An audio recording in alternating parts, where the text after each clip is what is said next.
Yuran penyelenggaraan bulanan didakwa sudah dibayar kepada Badan Pengurusan Bersama JMB. Namun JMB didakwa tidak melunaskan bayaran kepada Tenaga Nasional Berhad TNB menyebabkan tunggakan bil elektrik di 5 blok Pansapuri Kos Rendah Bandar Tasik Selatan 1 Ibu Negara kini mencecah RM2.02 juta.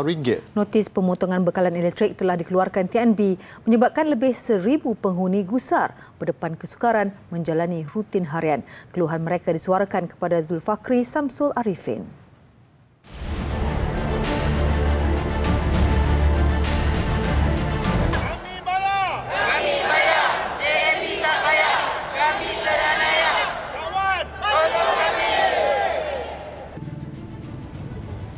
Sekiranya pemotongan bekalan elektrik berlaku pada 17 Februari ini, penduduk di Pangsapuri 18 tingkat ini sudah pasti akan mengalami kesukaran untuk menjalankan kehidupan seharian, terutamanya golongan warga emas dan golongan kelainan upaya.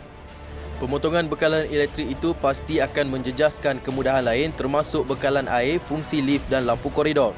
Berkongsi insiden kegagalan fungsi lift yang pernah berlaku, warga emas dan penghuni yang mempunyai masalah kesihatan terpaksa berdepan cabaran menaiki tangga. Kalau benda ni berlaku, pakcik ni sakit jantung. Pakcik dia ada dialisis. Jadi kami kalau naik tangga tu, kami duduk tingkat 11. Pakcik dan makcik pasti akan mengalami sakit urat-urat dan demam. Dan kita tak boleh nak bangun pada hari keesokan harinya. Jadi bantulah kami. Tolonglah kami. Kalau masa isu lift tu, kalau misal kata kecemasan, suami saya stroke. Misal kata ada kecemasan, susahlah sikit. Kita tak boleh buat apa lah kan. Kalau lift memang satu lah kan ada. Dakwa penduduk kegagalan pihak pengurusan JMB menyelenggara 5 blok Pansapuri berkenaan memaksa mereka mengeluarkan duit poket sendiri berjumlah ratusan ribu ringgit bagi menyelesaikan pelbagai isu fasiliti di kawasan berkenaan. Kutipan tu JMB lah yang minta? Ya betul. JMB yang minta untuk penduduk ni sebagai pendahuluan.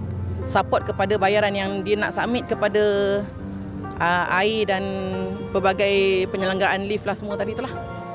Difahamkan kali terakhir pembayaran dilakukan kepada TNB pada Januari 2022 sebanyak RM2,000. Persoalannya, ke mana wang penyelenggaraan bulanan yang dibayar penduduk selama ini? Penduduk B40 di sini nak jelaskan bahawasanya ada di kalangan penduduk yang telah bayar advance.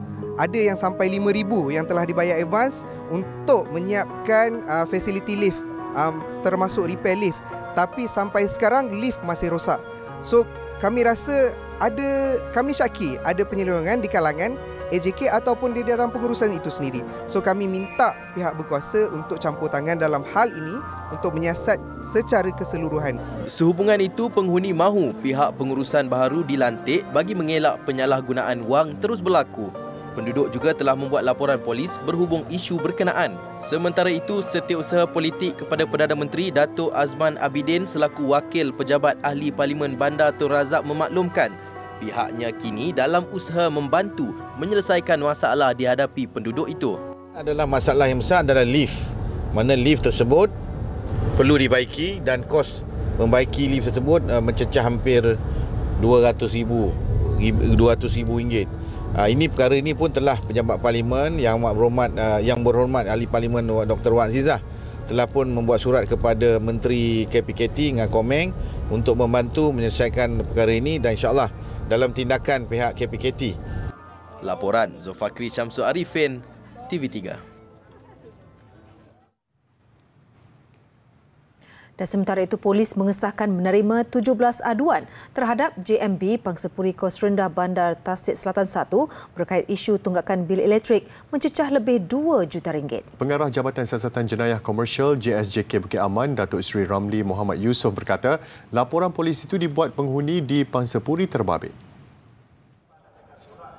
Memetik laporan Berita Harian, beliau berkata aduan pertama diterima daripada seorang penghuni berusia 35 tahun Khamis lalu selepas mendapati terdapat notis pemotongan elektrik oleh TNB di 5 blok Pangsapuri itu. Katanya pengadu mendakwa tiada pembayaran dibuat sejak 31 Januari 2022 sedangkan penduduk membuat bayaran yuran penyelenggaraan RM50 sebulan bagi setiap unit rumah kepada pihak JMB. Ekoran tunggakan itu pengadu mengesyaki wujudnya penyelewengan oleh pengurusi JMB dan seterusnya membuat laporan polis. Siasatan awal mendapati pengadu dan beberapa penduduk sudah membuat aduan kepada Pesuruhjaya Bangunan COB Kuala Lumpur sejak Julai 2022 dan sehingga kini masih dalam proses tindakan susulan. Kes diklasifikasikan sebagai Refer Other Agency ROA kepada COB memandangkan kes menjurus kepada bidang kuasa Pesuruhjaya itu. Kesalahan dilakukan di bawah Seksyen 140 Akta Pengurusan Strata 2013 berhubung kesalahan oleh Pertubuhan Perbadanan.